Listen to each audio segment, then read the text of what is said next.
Bismillah. Assalamualaikum warahmatullahi wabarakatuh. Alhamdulillahi rabbil alamin. Nahmaduhu wa nasta'inuhu wa nastaghfiruh. Wa na'udzu billahi min syururi anfusina wa min sayyiati a'malina. May yahdihillahu fala mudilla lahu wa may yudlil fala hadiyalah. Amma ba'du, faqad qala Allah subhanahu wa ta'ala fi kitabihil karim. A'udzu billahi minasyaitonir rajim. Ya ayyuhalladzina amanu tubu ilallahi taubatan nasuha. Asa rabbukum ayyukaffir ankum sayyi'atikum wa yudkhilakum jannatin tajri min tahtihal anhar. Yauma la yukhzillahu an-nabiyya walladzina amanu ma'ahu nuruhum yas'a baina aydihim wa bi aymanihim yaquluna rabbana atmim lana nurana waghfir lana innaka ala kulli syai'in qadir. Shadaqallahul azim. Bapak-bapak hadirin, ibu-ibu hadirat rahimakumullah, mari kita tak henti-hentinya memanjatkan puja dan puji syukur kita kehadirat Allah Rabbul Alamin yang telah memberikan nikmat begitu banyak kepada kita. Wa in ta'uddu nikmatallahi la tuhsuha. Kalau engkau hendak menghitung nikmat-nikmat yang diberikan Allah kepadamu, pasti engkau tak akan mampu menghitungnya. Di antaranya adalah bulan Ramadan 1445 Hijriah ini masih dapat kita nikmati. Saya katakan dinikmati kalau orang yang benar-benar menikmati fasilitas yang diberikan oleh Ramadan ini, maka dia akan memperoleh keberuntungan yang sangat banyak. Itulah doa-doa kita di tahun-tahun sebelumnya. Semoga masih dipertemukan dengan Ramadan. Malam ini kita berada di malam terakhir, malam ke-30 bagi yang memulai puasa tanggal 11 kemarin. Pada kesempatan ini kita ingin menukil salah satu firman Allah Subhanahu wa taala dalam Al-Qur'anul Karim, surah At-Tahrim, surah ke-66 ayat 8 yang kita bacakan dalam pembukaan tadi. Salah satu fasilitas dari rahmat Allah yang diberikan kepada kita hambanya yaitu taubat. Sebelumnya kita tentu menyadari bahwa kita hidup tidaklah bersih dari dosa dan pelanggaran, kemaksiatan dan kedurhakaan kepada Allah. Sebagai konsekuensi bahwa Allah membekali jiwa kita dengan fujur dan takwa. Fa'alhamaha fujuraha wa taqwaha. Setelah jiwa itu disempurnakan, lalu Allah mengatakan kami ilhamkan kepada jiwa itu potensi untuk berbuat fujur dan potensi untuk berbuat takwa. Qad aflaha man zakkaha. Beruntunglah orang yang selalu mensucikan jiwanya. Wa qad khaba man dassaha. Dan berugi orang yang senantiasa mengotori jiwanya. Atas iman yang telah kita dibekalkan baik dari keluarga kita, dari lingkungan kita, alhasil dalam perjalanan hidup kita jatuh bangun menjalani kehidupan ini. Karena itu Allah mengingatkan kita dalam surat Tahrim yang kita baca tadi, ya ayyuhalladzina amanu, wahai orang-orang yang beriman, tubu ilallahi taubatan nasuha, taubatlah kepada Allah dengan taubat nasuha. Bahasa sederhananya nasuha itu ya sungguh-sungguh, taubat serius, jangan taubat main-main. Tapi kalau kita merujuk pada para mufassirin, antara lain pengertian nasuha itu diambil dari kata nasoha yang artinya nasihat.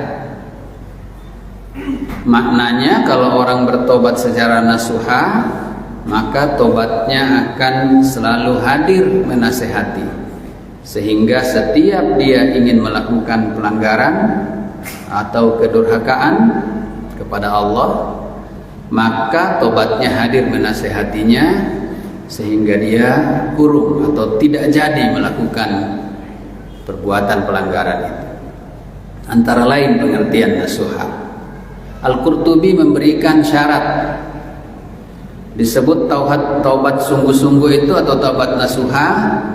Yang pertama adalah mengakui kesalahannya di hadapan Allah, mengakui dosa dan kesalahannya di hadapan Allah Subhanahu wa ta'ala. Ingat, di hadapan Allah ya, bukan memproklamirkan kemana-mana. Ada juga orang kadang-kadang, wah saya ini sudah tidak ada lagi dosa yang saya tidak buat. Tidak usah itu. Kita mengakui di hadapan Allah Subhanahu wa ta'ala. Sesudah mengakui, kita mengikuti dengan mendeklarasikan taubat kita dengan istighfar, dengan lisan. Yang paling pendek astagfirullah, yang oleh sunnah Nabi kita dianjurkan membacanya setiap selesai salam paling kurang 3 kali, astagfirullah, astagfirullah, astagfirullah.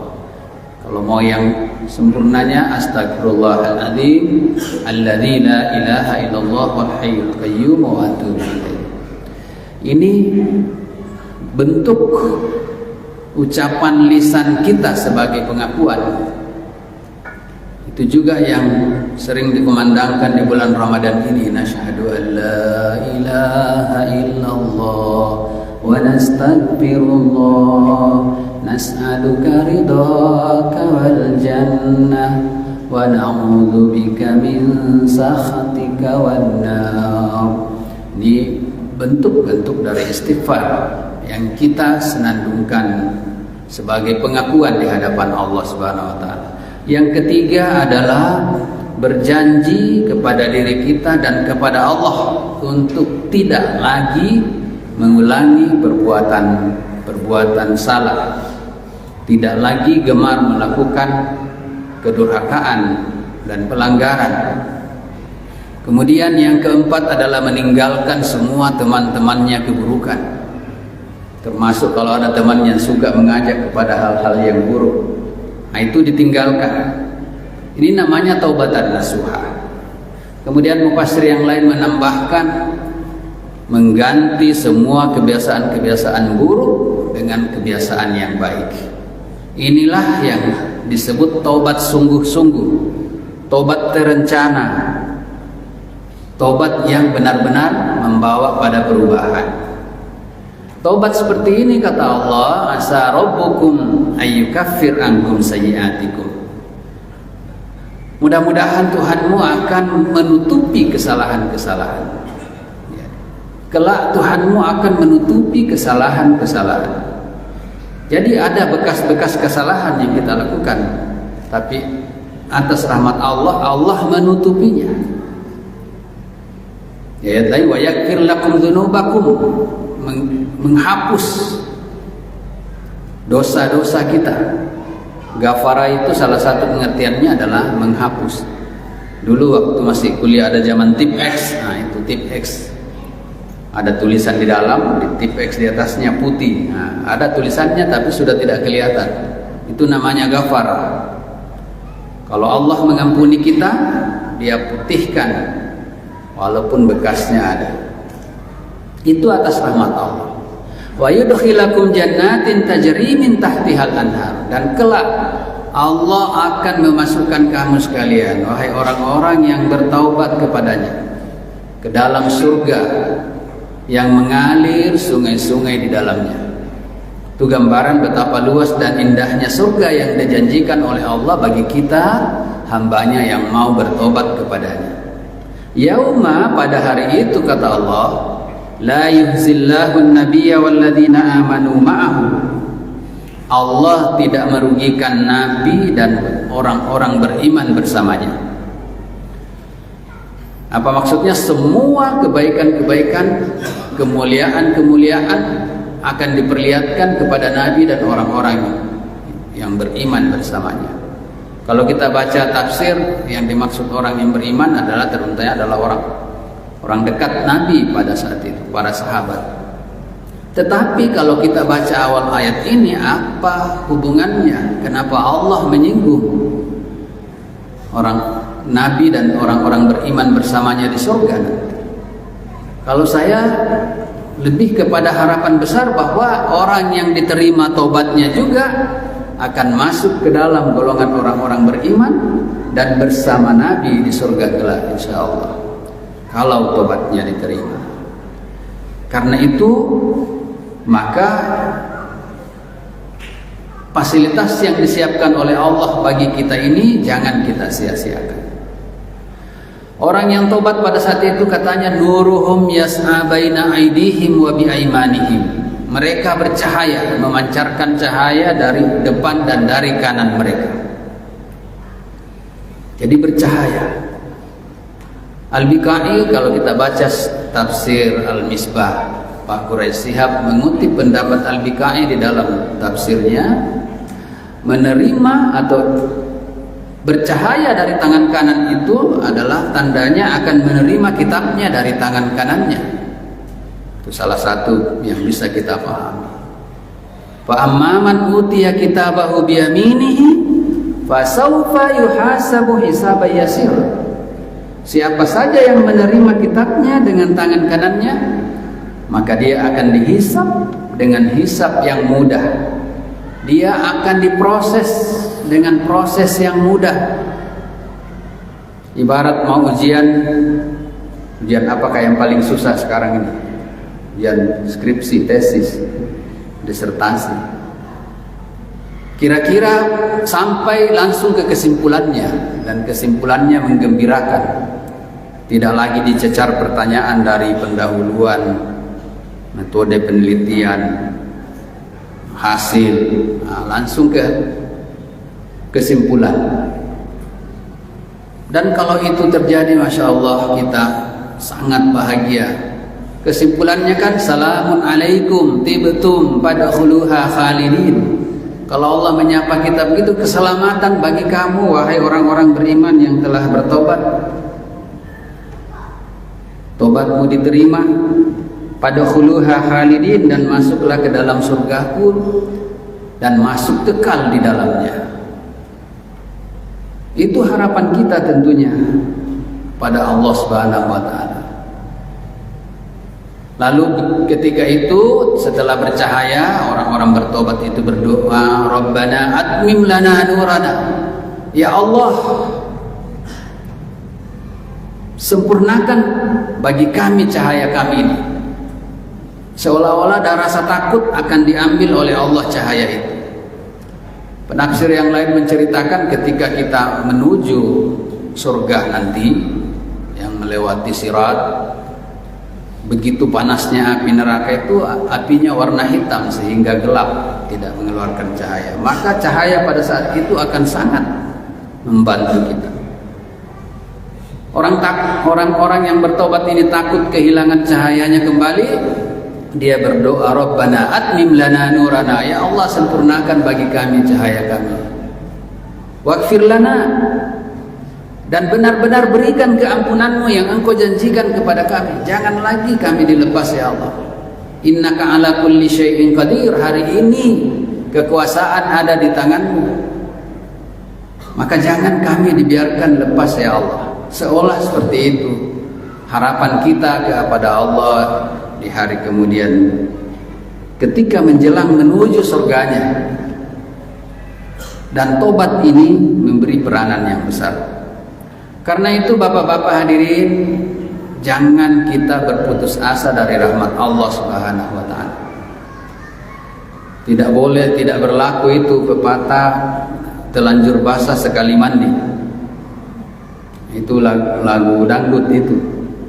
Tidak berlaku. Kalau Quran mengajarkan kita dalam Al-Quran surah Az-Zumar surah ke-39 ayat 53. A'udzubillahi minasyaitonir rajim. Qul ya ibadiyalladzina asrafu ala anfusihim. Camkanlah, yakinlah wahai hamba-hambaku yang telanjur menganiaya dirinya sendiri, kata Allah. Apa itu menganiaya diri? Gampangnya, sudah tahu baik tidak mau dikerjakan, tahu salah malah itu yang dikerjakan. Nah, itu aslinya zalimun li nafsi. Karena memang kata Quran ada orang begitu, iya rusabila rusdi la yattakhidhuhu sabila. Ditunjukkan jalan lurus, jalan benar, tidak mau lewat jalan itu. Wa iya rusabilal ghaib yattakhidhuhu sabila. Ditunjukkan bahwa itu jangan lewat situ, jalan salah, malah dia pilih jalan itu. Ada orang begitu. Karena itu, ya ibadiyalladzina asrafu ala anfusihim, kata Allah, wahai hamba-hambaku yang telanjur menganiaya dirinya sendiri, la taqnatu mir rahmatillah. Jangan berputus asa dari rahmat Allah. Innallaha yaghfiruz dzunuba jami'a. Sesungguhnya Allah mengampuni semua dosa. Ini janji Allah. Ya, kecuali orang berbuat syirik sepanjang hidupnya hingga mati, itu tidak diampuni. Wa innahu huwal ghafurur rahim. Dan sesungguhnya ketahuilah bahwa Allah Maha Pengampun lagi Maha Penyayang. Bahkan di ayat lain dalam Al-Quran surah Al-An'am ayat Allah Subhanahu wa ta'ala menjelaskan, Al-An'am surah ke-6 ayat 54, kataba rabbukum ala nafsihi rahmah, bahwa Allah menetapkan, Allah Tuhanmu menetapkan bagi dirinya memberikan rahmat. Apa bentuk rahmatnya? Annahu, bahwasanya man amila minkum su'an bijahalah, siapa saja di antara kamu melakukan perbuatan su', perbuatan buruk, perbuatan pelanggaran, kedurhakaan, bijahalah, tetapi karena jahil, karena belum tahu aturan-aturan agama, summa taba min ba'dihi wa aslah, kemudian sesudah itu tobat dan diikuti tobatnya dengan perbuatan-perbuatan yang baik, fa innahu ghafurur rahim, maka sungguh Allah Maha Pengampun lagi Maha Penyayang. Ini Allah menegaskan janjinya, Maha Pengampun lagi Maha Penyayang. Satu Ramadan terakhir ini, malam ini sampai besok, sampai malam Idul Fitri, mari kita manfaatkan untuk mengadukan nasib kita kepada Allah Subhanahu wa taala. Sembari pendidikan ketakwaan yang diajarkan oleh Ramadan kepada kita selama 30 hari ini, kita jadikan bekal perjalanan. Wa tazawwadu fa inna khairaz zadit taqwa wattaquni ya ulil albab. Berbekallah dan ketahuilah bahwa bekal yang paling baik adalah bekal ketakwaan. Karena itu takwalah kepadaku, kata Allah, wahai orang-orang yang menggunakan hatinya, mata hatinya, ulil albab, menggunakan inti hatinya. Mudah-mudahan dengan memohon ampun kepada Allah, kata Buya Hamka, kebahagiaan yang paling tinggi dirasakan oleh seorang hamba kalau sekiranya dia mengetahui bahwa Allah telah memberikan keampunannya sebelum dia kembali kepadanya. Dia pulang tidak membawa beban ke hadapan Allah Subhanahu wa taala. Allah memanggilnya masuk ke dalam golongan hamba-hambanya dan masuk ke dalam surganya. Ya ayyatuhan nafsul mutmainnah, wahai jiwa yang tenang. Tenang karena sudah tidak punya beban, tenang karena dosanya sudah diampuni, tenang karena dia telah mengganti keburukan-keburukannya dengan kebaikan. Irji'i ila rabbiki radiyatan mardiyah, kembalilah kepada Tuhanmu dengan ridha, dan Allah juga menerima dengan ridha. Fadkhuli fi ibadi wadkhuli jannati, masuklah ke dalam golongan hamba-hambaku, kata Allah, dan masuklah ke dalam surgaku. Mudah-mudahan demikian harapan kita dikabulkan oleh Allah Subhanahu wa taala. Bulan Ramadan yang bahagia, yang mulia ini, dan Allah berkenan mengeluarkan kita dari bulan Ramadan kembali seperti anak yang baru dilahirkan dari ibunya. Nasrun minallahi wa fathun qarib wa basyiril mu'minin. Wassalamualaikum warahmatullahi wabarakatuh.